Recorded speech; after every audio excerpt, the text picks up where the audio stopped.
Okay, today we are going to look into today's area of focus is school building and school furniture. What are the factors we have to keep in mind when we are choosing our location? And for that, the first and foremost, it should be a very good site. When I say good site, the good location, and the determining factor should not be that it is available in a low cost. And the like even if you get it in a what is a cheaper rate, the project is long term, so definitely deep thoughts has to go into it before finalizing. That is the good side. It should be preferably outside the town, so that traffic and all those factors will be considered. And when I say it should be out of the town, and but it should not be so far also. It should, good transportation and all should be there. And in school you will have children who are coming by self. There will be children who are coming by school bus or other means of transport. So they should be able, the accessibility should be good enough. Then the schools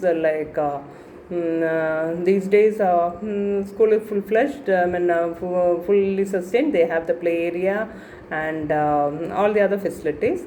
But to begin with, in case like if you're doing starting in say like in a small scale, there also if you can put to use the public park and public park, then healthcare centers, libraries, etc. That can be that will be an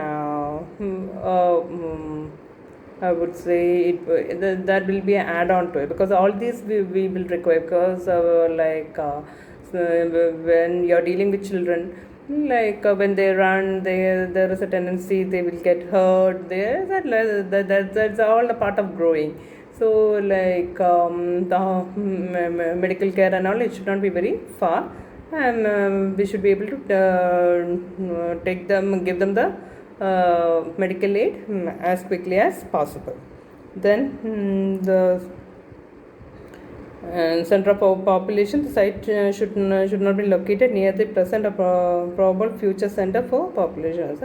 Then it should be pleasing. It should be the building, the color, and with lot of greenery and all, that will be definitely pleasing. And it should have lots of open space for free play and all that. Then water stagnation and all is a factor that should be looked into, and such land cannot be chosen for school building. It should be sunny. Then it should be free from pollution. Free from pollution, when we say it should, as far as possible, avoid having a school near a factory, then very close to the road, where a lot of sound pollution and all that kind of.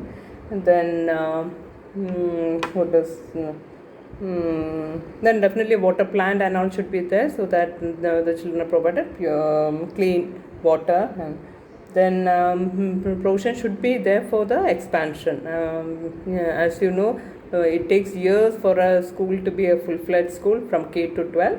So the possibility for expansion and all should be anticipated. So these are the factors that should be kept in mind while choosing the location. And now for planning for the future. When we say planning of the building construction, they have to be planned and built for the future. Like I said, it should be anticipated as the years go. The number of admissions will definitely, if the school performs well, definitely the strength will keep on increasing. In that, the layout must provide opportunity for child growth, uh, the six essentials of the other, like food, exercise, shelter, clothing, and health protection, opportunities for learning. So, like all this area should be looked after when you are constructing the building. And planning for change, definitely, as per the requirement, we should be able to make changes. Say like multi-purpose room and all can be fully utilized. So is the labs and all, where classes can be conducted over there also. So like the planning for change, the plan should be designed in terms of change likely to take place in the social purpose of education. The school plan should be adaptable to change. School plan, and like I said, it's a building, it's the terminology used for that. Then definitely this area, consideration for individual differences. Here, like individual differences, we can have classify into two. Children with differently abled, they also should be their consideration should be given for them also.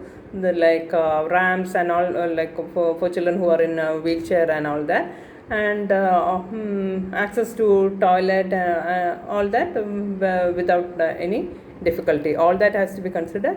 Apart from that, here like individual difference, like the pace at which the children learn. Like in a class itself, you will have children who are very bright, who are average, and who are below average. So these below average students, they will be requiring support and a lot of practice work and all, and like a special educator, you will have shadow teachers and all. So the when you are providing this program, there should be a definite place for them to work. And so all those areas should should also be considered. So like we can call it as remedial rooms, advanced laboratories, workshops, special spaces for individual study, all should be included. Then another one is self-instruction, that is auto education. When they are apart from the classroom teaching and learning process, areas should be provided where they can have their own self-study. And definitely, like if the school can have a bigger space and all, if they are allowed to move out of the classroom, definitely that will have a good impact, because everybody wants a change. Keeping them in the classroom always, it's not like I said, they will also like to have the freedom, and change of location will be that will be well received by the students. Only thing is, we'll have to train them how to behave, how to handle things, in the sense how to move to one location to other and all that. We'll have to train them. Then again, the another one is grouping of classes, like like when you're having a second language class and all, maybe two section class will come together and all. So for that, the space should be appropriate, and that is like larger group. Smaller group also, as per the requirement, they may have to. So then instead of putting holding one classroom, they can, if the space permits, they can be given a area where they can have a small gathering and all that.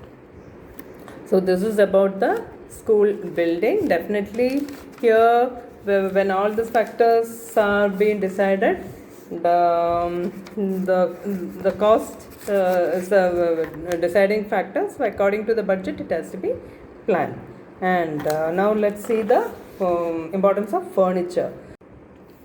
Okay, now let's see about the school furniture. School furniture is vital not only because of the comfort and the aspect of aesthetic, but it is for being functional as per the class environment, that they should be, that should serve the purpose. Aesthetic എന്ന് പറയുമ്പോഴത്തേക്ക് ഇപ്പം നമുക്ക് like here we know when you are going to a new place, how do you assess you make a assessment. Then okay, whether this suppose it's a hotel, you look into the building, the furniture what is provided, and even before you taste the food, you make a what is it, you make a remark to yourself, okay, this place looks good. And so is with the school or any office. Like you go to office also, you make a you make your own opinion. Yeah, depending on the ambience what is provided. Yeah, in school is also in a similar manner. And the furniture and all, even if it has attractive colors and good quality and all, the major factor is that it should be very comfortable, because they have to sit and work continuously, so it should be appropriate. And the kind of furniture that the school may have it's decided upon by the school owners. So there, like it has to be understood that it is a long term, because the furnitures you can use it for years. And though it has even if it is of a higher price, we should not compromise. We should provide good quality, so that we don't have to replace it in a very short duration. And the purpose is for students usage, and that purpose should also be served in a very I would say in a 100%. Then the kind of students who will sit in the classroom and the kind of teaching that will be done in the classroom also decides the kind of furniture that is required. Yeah, and the age of the student should also determine the kind of furniture. Definitely, that's the reason. And pre-primary and all, you will have that bright color chairs, and initially it was table and chair and all. Now they have that round table and all, where the students can see each other. And they are made to sit in small groups, so they have a better interaction. And also they have a free movement, like of course you all have seen it. And so like a center round table in this I would say in the center, and you have chairs around 5 or 6 chairs. And so that way, like around 3 or 4 groups will be formed in a classroom. So like individually they can move out and all that. Unlike the table and chair is more rigid, and like if you are making up 3 people sit in a table, the person in the center is sandwich, have to be at the mercy of the other two to move in and move out. So like, and here especially in Montessori schools and all, they recommend providing everything, all the gadgets according to their age. Even the door handle and all should not be very high. Like if that classroom is for small children, and the handle and all should be kept to there, where they can also manage it.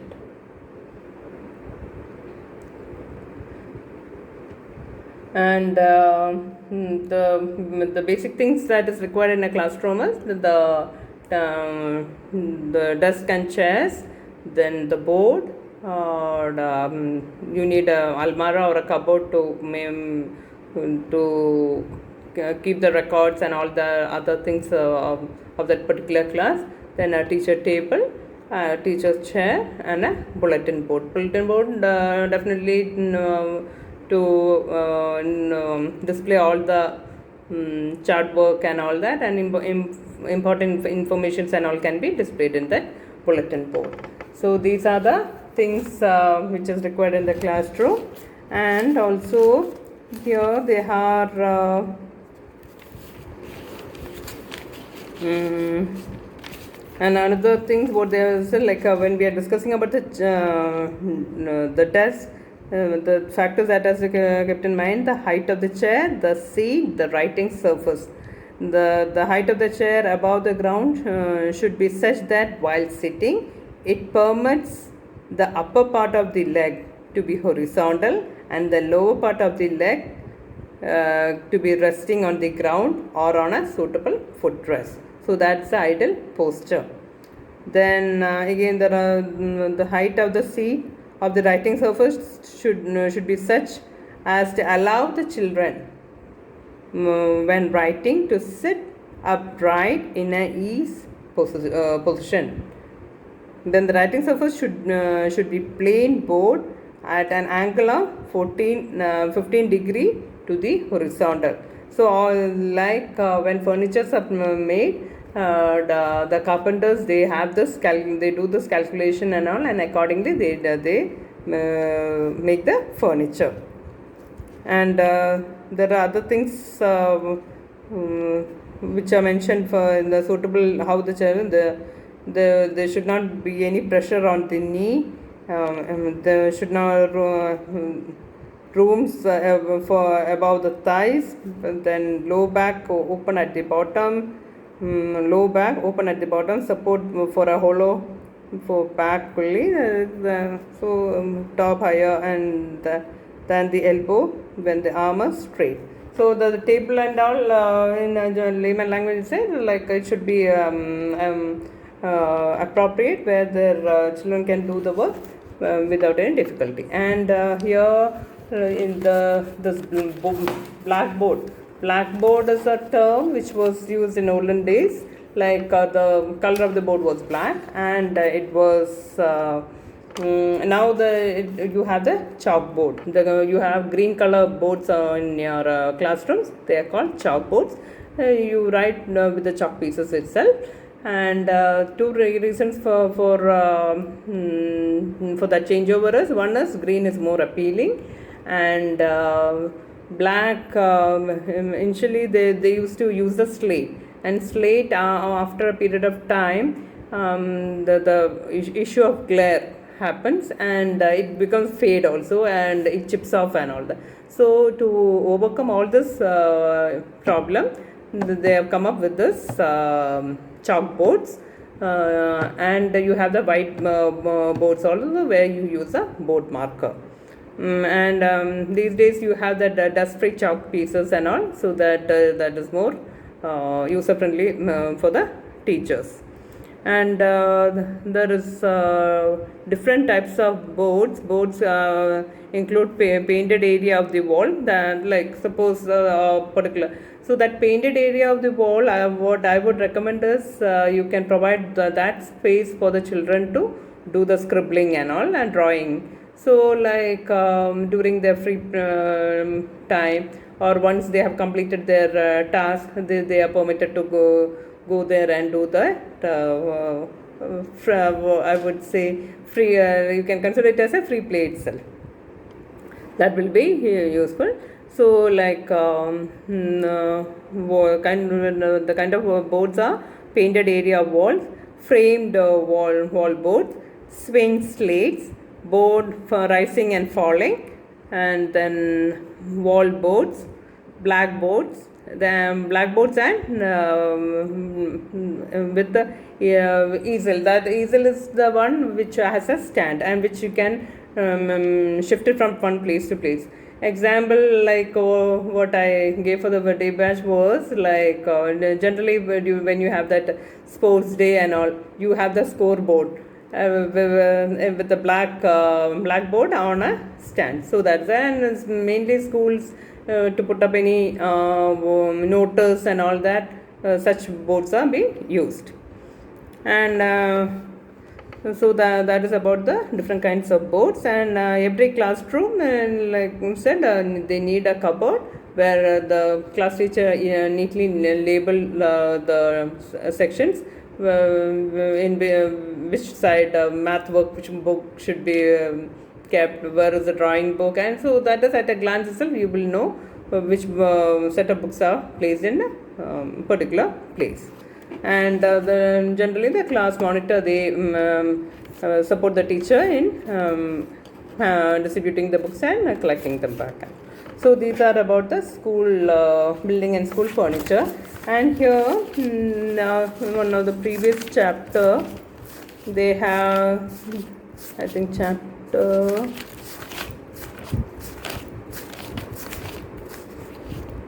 They are also talking about the similar line where, here it is called the organization of internal functions and programs. So here they are talking about the ideal campus. So it is somewhat similar. It should be beautiful, neat, and an attractive campus. It should have proper water supply. It should have ornamental bushes and climbers. That is, like I said, it should have more greenery. The other things what is required is the school should have a good housekeeping. Then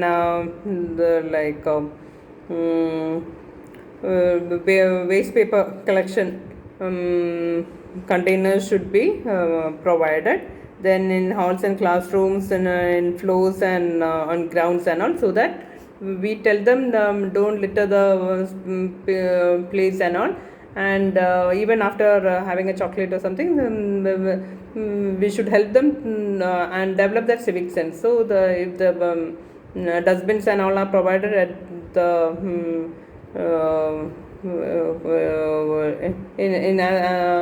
in the corridors and all, then students can be trained to use it appropriately. Then here they talk about the school should be free from dirt accumulation on walls, tables, equipments, etc. So the school plan should be regularly and periodically inspected and detected. And so here once this the furnitures, everything is procured, that's not the end of the work. So there the regular maintenance is required. Maintenance like regular dusting, then dusting and wiping, and as per the requirement depending on the furniture to us. Then in case there is because large number of people are using it, so like common areas and all, labs and all, like from class to class so with different kind of people, students moving in and out and all, there is a tendency that the damages can happen. So all that repair work has to go very systematically. Like there also emergency repairs has to be attended immediately, and there can be classified as then general repairs can be undertaken during the vacation. Then also like normally the school hours, like you say from if it's a full day school, from 9 o'clock to 3 o'clock or so the school is. And when during the vacation time, or that is like short vacation, 2 weeks vacation, then they have long vacation, summer vacation now. So at those time also, like all these things cannot be left unattended. There should be a periodical maintenance of all this work. And in that we will see the classroom, the library, the science room, drawing room, craft room, auditorium, everything has to be maintained very well. And what to say, the halls, even the auditorium we can use it for conducting examination and all. So that is how we are putting the resources into full use. Then another suggestion would begin as, so you can have schools for having 2 shifts. In that case what happens is like 2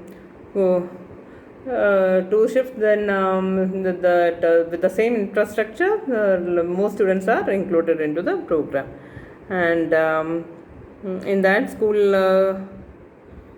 the libraries can be used for general purpose, playground can be utilized for physical education, auditoriums, and school can also be a social center as a polling station during election, and now the election is coming up on December 10th, and definitely many of the polling stations will be the schools. The benefit of having polling station, taking school as a, you have the other facility, like you will have like parking will not be an issue. Then like you have what various number of classrooms are more. Then in case some like it's a public gathering, use of washroom and all can be all that can happen. Then providing drinking water. So like instead of having it in any office, taking it to school, it will have all this benefits. Then and like auditoriums and all, like it can be lent out for occasion, but that could be a income generation activity. And like we always say, there should be a good link between the school and the society. That is how, like when you're providing such facility, the motive should not be what is it, getting a huge monetary benefit, and the other way around, it should be considered as a service. So that way also the school can have a good relationship with the community. Definitely the people who are hiring it has a responsibility to maintain it properly and hand over it neatly, because the space is basically for students. And suppose on Sunday they have an event, and on Monday morning when the students comes, it's all messy, and that's not fair. So they have to make sure that it is all cleaned up and handed over, so it will be like a win-win situation. So that is about this. And so the topic here, it is given as organization of internal functions and programs. Here in the school organization, it is in chapter 12. Okay, that's it.